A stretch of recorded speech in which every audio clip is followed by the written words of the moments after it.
Agora, nessa parte do vídeo, eu irei mostrar, no caso, o que cada controle em relação a minhas modules faz. Começando pelo controle de investimento, começo nomeando algumas namespaces, exportando no caso. Começo com o banco API.data, que é aqui onde tem os tipos e as classes que eu utilizei no nosso código. Essa namespace aqui que a gente fez, que em relação ao banco de dados, foi feito pelo William.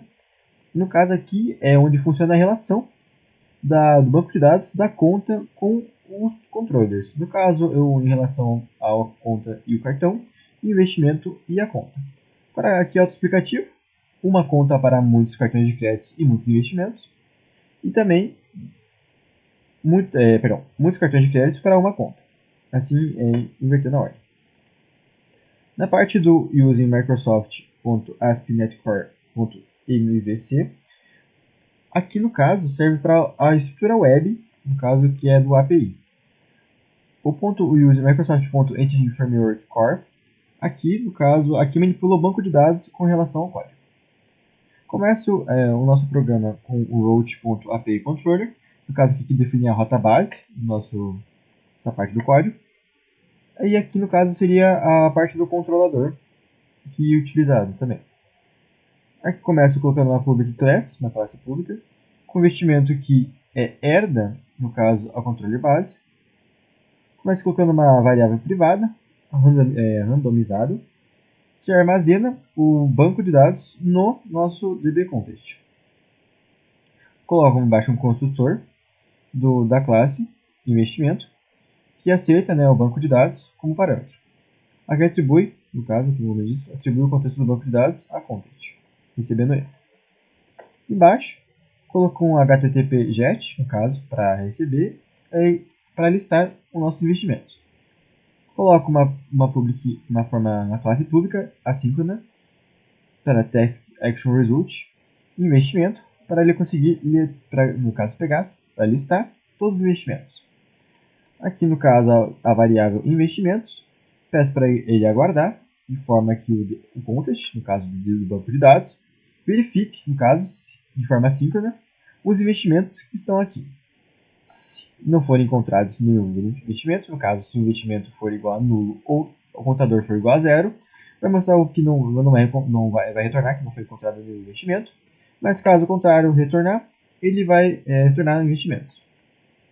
Abaixo eu coloquei um HTTP GET para buscar o investimento pelo ID, que a gente teve essa ideia, porque seria mais prático para o usuário.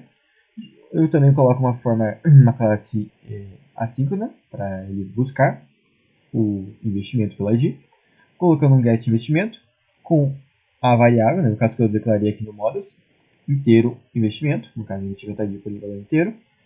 No caso, essa linha aqui do código permite que a operação de forma assíncrona, que nem anteriormente. Ele vai verificar a variável investimento, peço para ele aguardar, para ele verificar no banco de dados, para encontrar o ID que o usuário colocou. Se caso não encontrar, vai retornar not found. Se caso encontrar, ele vai retornar o investimento. Aqui no caso, esse HTTP post eu coloquei para criar investimento, o usuário conseguir criar. Da mesma forma que anteriormente, colocar uma classe pública de forma assíncrona para criar investimento, que puxa aqui, no caso dos models, o investimento do investimento, que começa lá com o DB-Context, no caso aqui no models, com os tipos de investimento também. No caso aqui vai verificar se o investimento for nulo, se for nulo vai retornar um match request, ou seja, um not found, que no caso foram dados inválidos para esse investimento que ele procurou. E aqui no caso, ele vai verificar os tipos de investimentos que o usuário queira. Se no caso o investimento for do tipo CDB, vai ter uma taxa, que eu coloquei 0,05, 5%.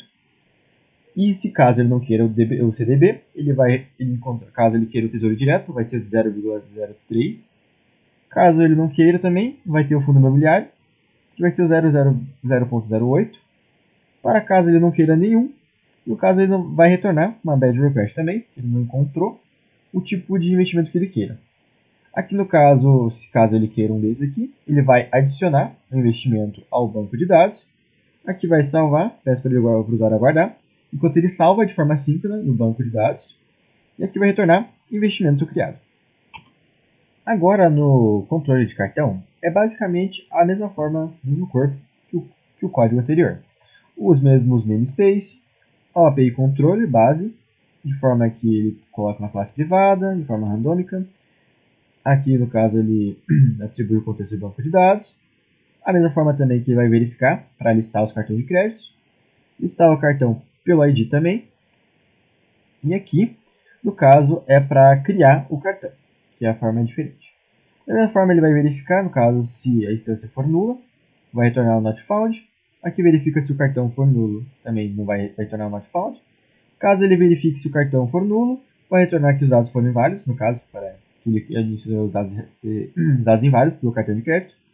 Caso aceite, no caso, que os dados foram inválidos, vai adicionar no banco de dados o cartão. Aqui vai salvar de forma síncrona, vai pedir para o usuário aguardar enquanto a salva de forma síncrona. E aqui, no caso, vai aqui definir o cartão pelo cartão ID, no caso, adicionar mais um no banco de dados. Aqui adiciona o objeto dos cartões, de forma, no caso, aquele que a gente declarou anteriormente, o contador, para adicionar no banco de dados do cartão. Pede para o usuário aguardar. Aqui salva de novo, salva aqui no banco de dados, até que todas as interações sejam concluídas. Aqui retorna uma resposta, no caso que o cartão foi criado com sucesso. Aqui no caso, o que a gente teve a ideia também neste cartão de crédito foi aumentar o limite. No caso, a gente fez um http post route, aumentar o limite, uma classe pública de forma assíncrona. E aqui, no caso, para aumentar o limite, essa função, a gente colocou as variáveis cartão ID e o limite como decimal, por ser um valor preciso, como eu falei anteriormente. A variável cartão vai pedir para, se a variável cartão for igual a, no caso, eu peço que aguarde de forma síncrona, no banco de dados, verificar pelo ID. No caso, se ele não localizar, ele vai retornar o not found, mas se ele localizar o cartão, ele vai pedir para o usuário aumentar, conforme o valor fornecido pelo usuário. Aqui marca o estado do cartão, no caso, pelo DB Context, no caso, pelo contexto do banco de dados. Peço para entrar no caso do cartão para salvar no estado. Aqui salva as interações do banco de dados de forma síncrona. Aqui retorna que o limite foi aumentado com sucesso. Aqui no HTTP Post, no caso, a gente também teve a ideia de bloquear e desbloquear o cartão. Como eu mostrei anteriormente, a gente colocou um HTTP Post route bloqueado. Da mesma forma, começa com uma classe pública de forma síncrona para bloqueado. Aqui também a gente coloca as variáveis do cartão ID, a gente vai utilizar pelo ID do cartão. E também a gente colocou uma classe booleana, que é bloquear. Aqui vai procurar o cartão pelo ID novamente. Se caso não encontrar, vai retornar, no caso que o cartão não foi encontrado. Aqui atualiza o cartão para bloqueado ou desbloqueado, no caso. Aqui, no caso, peço para marcar no DB Context como modificado, alterar, no caso, o estado. Aqui serve para o usuário aguardar, para salvar de forma síncrona. E aqui, no caso, retorna de forma string o status, se ele pede para bloquear ou desbloquear. Aqui retorna a resposta se ele for bloqueado ou desbloqueado com sucesso.